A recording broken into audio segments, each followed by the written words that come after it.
asesor de créditos rurales. Cookie, guía de turismo. Fabio y Felipe, jóvenes empresarios. Todos ellos viven o trabajan en zonas alejadas del país. ¿Pero qué otra cosa tienen en común? Internet satelital. Para ellos y muchos más, llegó el Internet satelital. En cualquier lugar, con la mejor calidad, sin límite de megas. Contáctanos. Agencia Boliviana Espacial. Internet satelital donde tú quieras. Segunda media hora del programa y la verdad es que estamos reflexionando sobre estos temas, particularmente el de Venezuela, que nos parte el alma a todos como latinoamericanos. Pero tenemos que cambiar de información y tengo la nota de ese acuerdo que se ha generado entre México y Estados Unidos, que parecía casi imposible en principio, pero que sí se arribó a interés. Usted sabe, cuando se trata de negocios, los hombres son buenos para llegar a acuerdos. Vamos a ver la nota.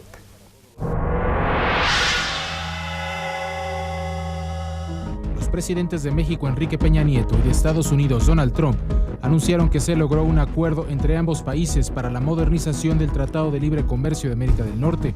Ambos mandatarios se felicitaron en una llamada telefónica.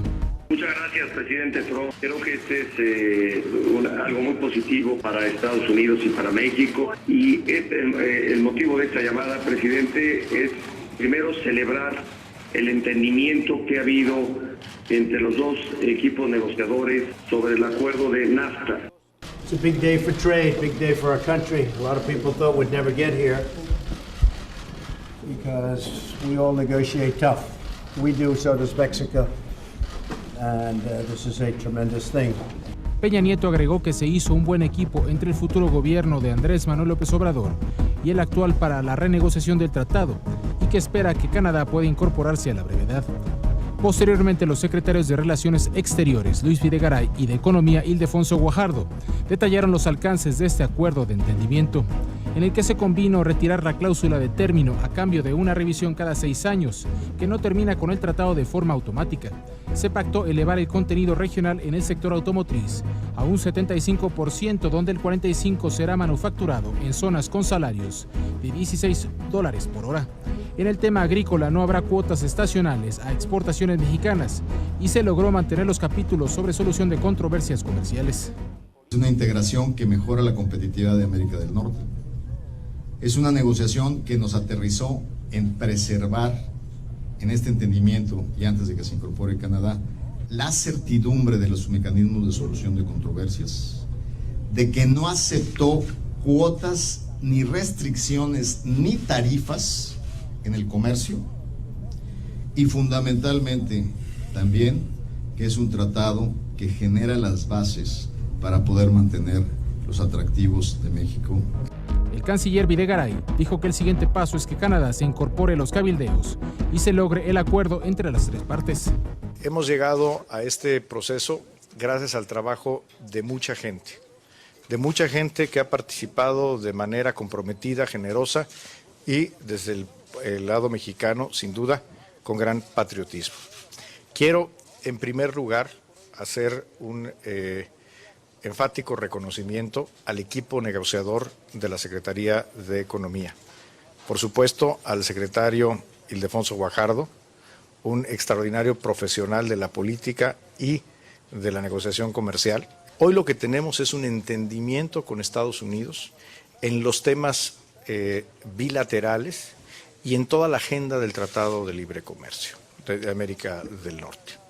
Si por alguna razón el gobierno de Canadá y el gobierno de Estados Unidos no llegaran a un entendimiento como lo hemos alcanzado nosotros, hoy lo que ya sabemos los mexicanos es que en cualquiera de esos escenarios habrá un tratado de libre comercio entre México y los Estados Unidos. Los empresarios que apoyaron a México en las conversaciones mostraron su beneplácito por lo alcanzado con Estados Unidos. Ahora sí, parto contigo entonces, porque la primera media hora he partido siempre contigo.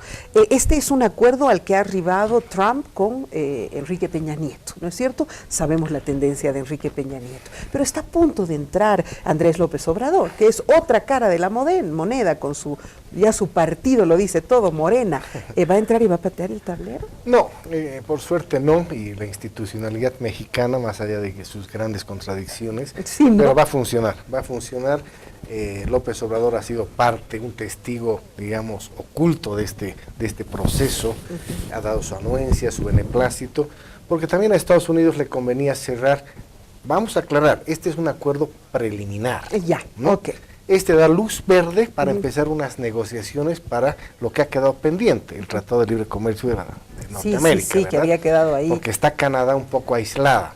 Se dice que Trump ha utilizado este mecanismo de negociación rápida y de presión con México un poco para tener a Canadá un poco ya después de lo negociado con México, decirle, bueno, acá tenemos este acuerdo, ¿quieres entrar? Entonces empezamos a negociar. Entiendo. Hemos visto en los últimos meses la distancia que ha ocasionado Trump con Trudeau, el primer ministro de Canadá, ¿verdad? Ha habido incluso ofensas. O sea, muy astuta este acuerdo, muy astuto para jugar un poco con Canadá.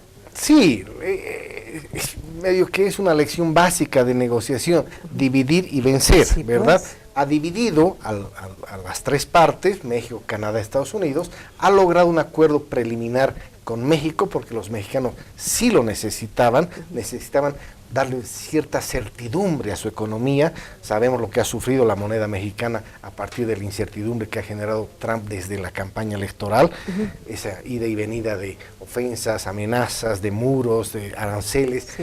Trump está abierto muchos frentes en su lucha comercial, en su batalla comercial, ha impuesto aranceles a Canadá. Sí, muy fuerte, lo de la leche ha sido impresionante. Absolutamente. Pero es que también era lo correcto económicamente, que defienda su producción, ¿no? Es que es relativo, es muy relativo cuando se habla especialmente de lo que defiende Trump cuando habla de los coches, de los automóviles, ejemplo, ¿verdad? Ya. Es una industria a la que él defiende mucho, pero uno se pone a escarbar y realmente encuentra que muchas partes de los autos que se producen en otros países las producen los americanos. Sí. Por lo tanto, hay una combinación en la economía en la que todos salen ganando en un libre comercio. Pero obviamente Trump, creo yo, necesitaba este acuerdo con México porque tiene que dar discurso internamente. Estados Unidos se prepara hoy, no hoy, pero en este momento, en este proceso inmediato, a elecciones en muchas gobernaciones. Él está apuntando a la reelección. Tenía que cerrar algo con México, más allá que sea muy profundo, ¿no? Pero dar señales. Sabemos que Trump ha prometido muchísimas cosas y pocas se han cumplido. Por lo tanto, creo que esto va en el marco de eso, de decir, con México hemos logrado esto, ahora Canadá está a nuestros pies. Claro, pero tanto, con una mano la cal y con la otra la arena, ¿no es cierto? Porque también ayer ha hecho uno de los trabajos de migración más fuertes en Texas y se ha detenido más de 300 personas y se los ha sacado. O sea, él sigue en esa lógica de sacar a la gente de México, pero por otro lado también hace acuerdos con el país. Claro, porque económicamente el diseño original, la propuesta inicial de Donald Trump era un aislacionismo, ¿no? Un proteccionismo, pero realmente totalmente anticuado. Entonces, ahora con la reactivación, la renegociación del Tratado de Libre Comercio de Norteamérica, lo que está haciendo Trump es prácticamente retroceder en esa concepción totalmente equivocada del proteccionismo, ¿no? Entonces, lo que explica Álvaro es correcto, es decir, está haciendo sumas y restas. Por un lado tiene las elecciones, ¿no? El intento de tal vez su reelección, el control político, y eso está directamente ligado con el mejoramiento de las condiciones de comercio con sus vecinos. Entonces, le guste o no le guste a Donald Trump, depende mucho de México, y viceversa, le guste o no le guste las amenazas con las que comenzó su gobierno Donald Trump contra México, a México le conviene la relación con Canadá y los Estados Unidos. Entonces, se ha rearticulado esta mutua dependencia de Canadá, Estados Unidos y México. Y obviamente López Obrador no va a hacer sino también proseguir estos acuerdos, no puede retirarse. De tal manera que económicamente a México le da más aire, a Donald Trump le da una mayor claridad económica de integración comercial, pero lo que me llama la atención es que no se dice nada sobre un problema muy difícil entre Estados Unidos y México, que es el tráfico de armas. Por ejemplo, ¿no? Claro. Eso no está regulado, las drogas y sobre todo el tráfico terrible de armas, porque no hubieran estos carteles que causan zozobra criminalidad y tanta violencia en México y en toda Centroamérica sin el acceso a las armas que vienen de los Estados Unidos, ¿no? Entonces, como parte necesaria de complementación del acuerdo económico, debe ser un control estricto del tráfico de armas de los Estados Unidos hacia México para evitar que se sigan beneficiando los cárteles de la droga y la delincuencia en toda Centroamérica, que de otro modo no tendría acceso a ese tipo de armamento, ¿no?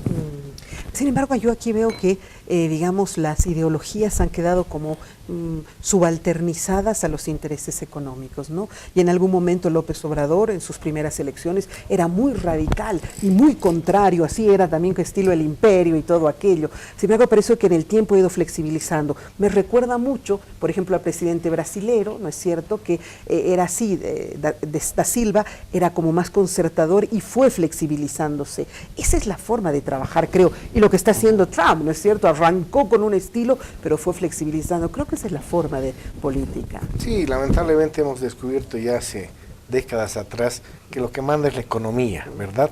Los países no tienen amistades, no tienen fraternidades, tienen intereses, ¿verdad? Y AMLO, creo, López Obrador, está viendo la oportunidad de gobernar México, más allá de esa trayectoria de izquierda, de la manera más pragmática posible, ¿verdad? Sí. A mí yo le tengo fe a López Obrador. Mira, me puedo decepcionar seguramente en 2 años, en 1 año, pero tengo fe, porque ha tomado medidas, o va a tomar medidas de reducción de gasto, por ejemplo, gasto corriente.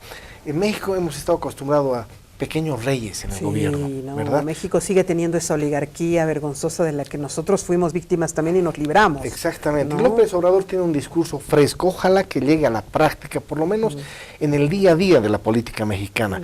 Sabemos que México debe ser, así como es un gran país, tiene grandes problemas, delincuencia, violación de derechos humanos, etcétera, etcétera. Tijuana ahí que es... Por lo tanto, creo que aislar el problema con Estados Unidos y darle curso a este acuerdo es una buena decisión de López Obrador, y preocuparse ya de lo interno, que es mucho más grande incluso.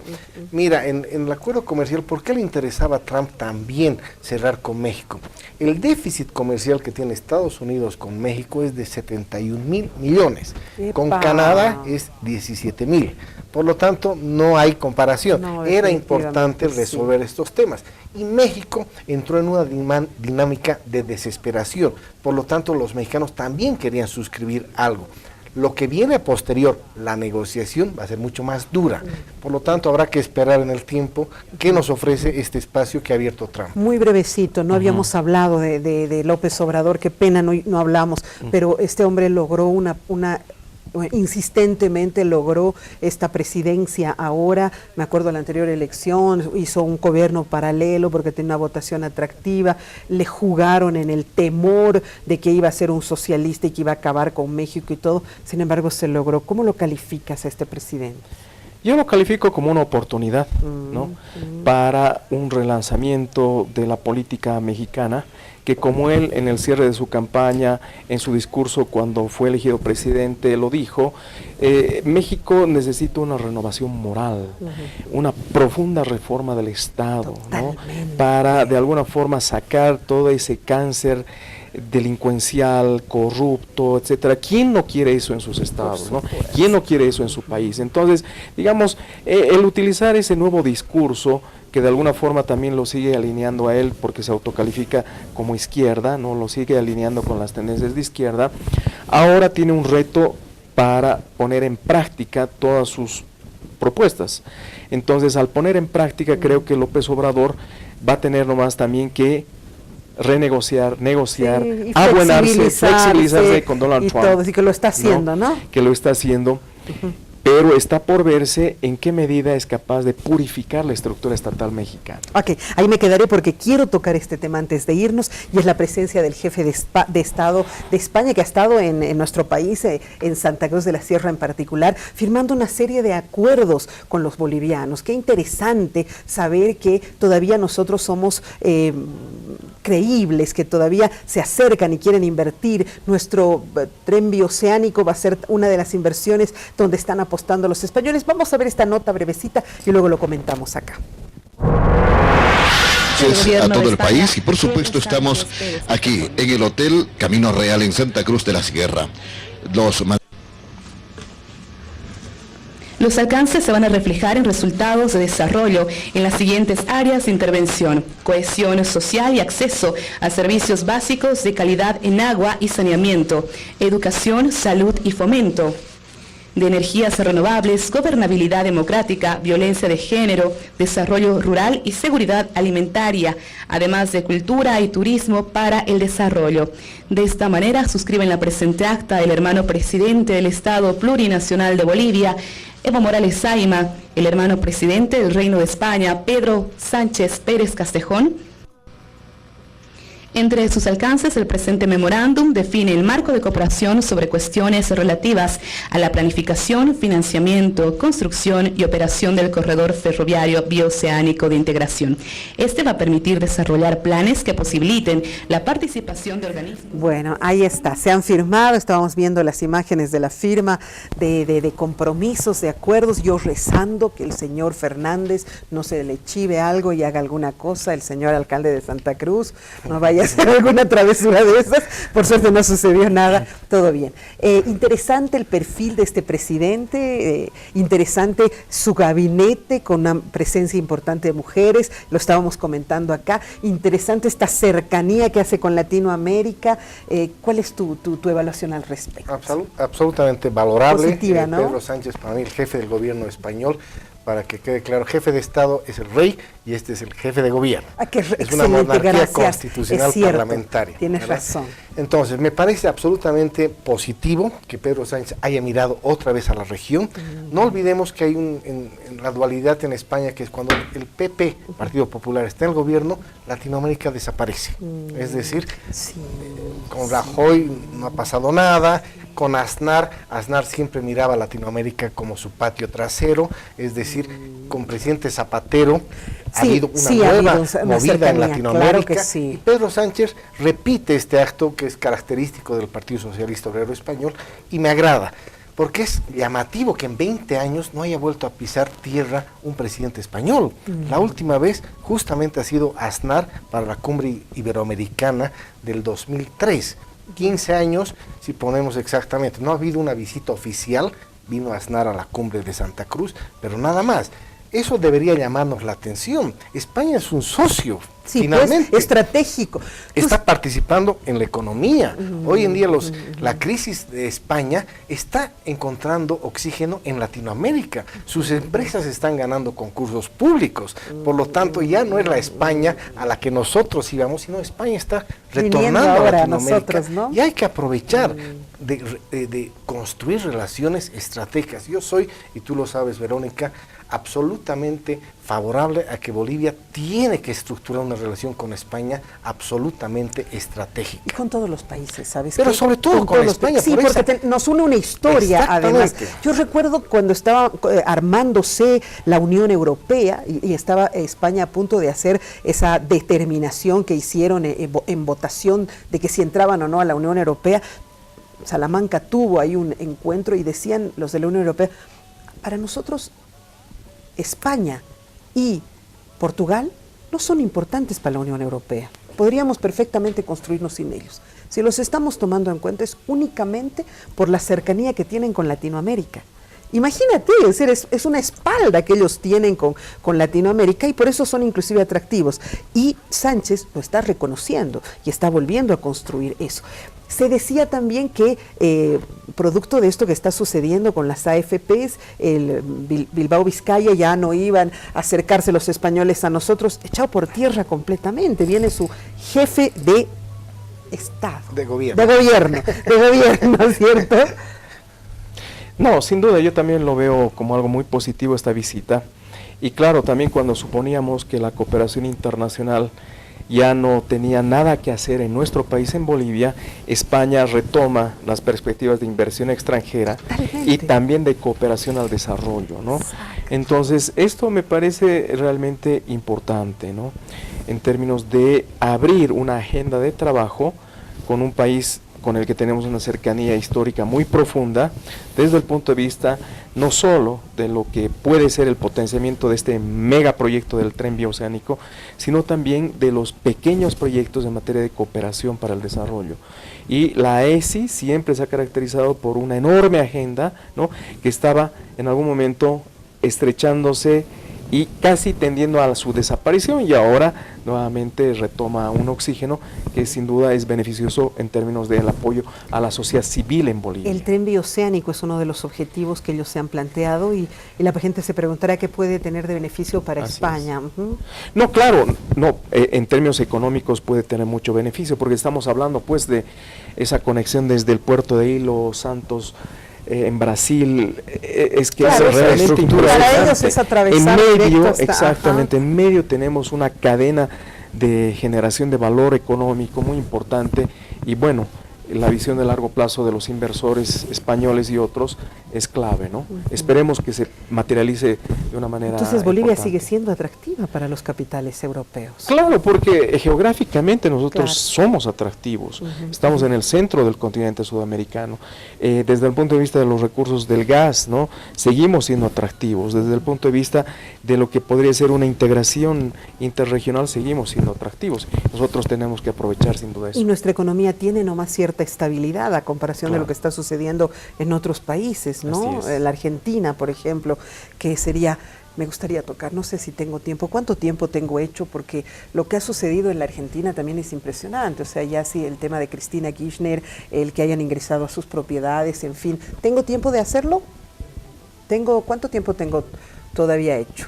Creo que ya no, que ya me cumple. ¿Puedes hacer alguna referencia a ese tema de la Argentina? Bueno, la Argentina es dolor de todos los días, su crisis económica por un lado. Macri ha acudido otra vez al Fondo Monetario para que desembolsen dineros, el Banco Mundial, a todos los organismos internacionales, porque realmente no dan acierto a las medidas de Macri, por lo tanto el peso argentino sigue en una elevada preocupante, y al lado tenemos la corrupción manifiesta de la peor manera, y casi morbosa, ¿verdad? Es decir, las maletas, las declaraciones, cada día encuentran algo el nuevo, chofer que había hecho un levantamiento el cuadernito con minucioso el chofer, de todas estas maletas de dinero, que nos demuestran nomás una realidad, a la que quizá en la Argentina la estamos viendo por televisión, pero es una realidad en Latinoamérica. La corrupción es morbosa, ¿verdad? Y justamente ha sucedido esta corrupción en un ámbito de desarrollo económico, de crecimiento y de bonanza. Totalmente. Por lo tanto, hay obras que se ven en estos países, pero la corrupción también ha sido mayúscula. Ensombrece, claro. Por lo tanto, los latinoamericanos, los ciudadanos, tenemos que aprender de una vez descartar. Si es un gobierno corrupto, nunca más, porque esa lógica del latinoamericano ha robado, pero ha hecho, nos tiene así, por siglos. Desde Banzer. Desde la historia de este país.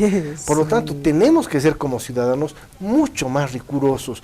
Exigentes, claro, ¿no? que sí. Un umbral de exigencia más alto. Pensaremos en nuestros nietos, nuestros bisnietos, nuestros hijos, pero si seguimos en esa lógica, desde los alcaldes, desde autoridades menores hasta las principales. No importa qué robe, pero ha hecho el puente, ha hecho esto. Es consuelo de tontos. No podemos permitirlo.